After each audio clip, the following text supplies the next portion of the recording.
Hello friends, it's Saturday morning. இன்றைக்கி ரொம்பவுமே ஆக்டிவாக மார்னிங் பிரேக்ஃபாஸ்ட் அண்ட் லஞ்ச் வேலைகள் ரெண்டையுமே முடிச்சாச்சு.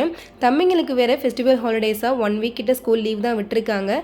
இனி அழகர் ஆற்றுல இறங்க வரைக்குமே தம்பிங்களுக்கு லீவ் தான். இந்த 1 வீக்கில் 2 டேஸே சமாளிக்க முடியலையா, ரொம்ப போர் அடிக்குதான். எப்படி மே மந்த்லாம் சமாளிக்க போகிறதுனே சுத்தமாக தெரியலை. இன்றைக்கி பிரேக்ஃபாஸ்ட்டுக்கு கம்பு மாவு வச்சு புட்டு தான் ரெடி பண்ணியிருந்தேன். தம்பிங்களுக்குமே கிளாஸ் முடிச்சுட்டு வரவுமே வச்சு கொடுத்துட்டு நானுமே சாப்பிட்டாச்சு.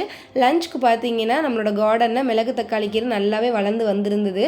அதோட இலைகளுமே லைட்டாக பழுக்க ஆரம்பிச்சிருச்சு. இன்னும் ஒரு 2 டேஸ் ஆனால் கூட எல்லா கீரையுமே ஸ்பாயில் ஆகிடும் அப்படின்றனால ஃபுல்லாகவே கம்ப்ளீட்டாக பறிச்சிட்டேன்.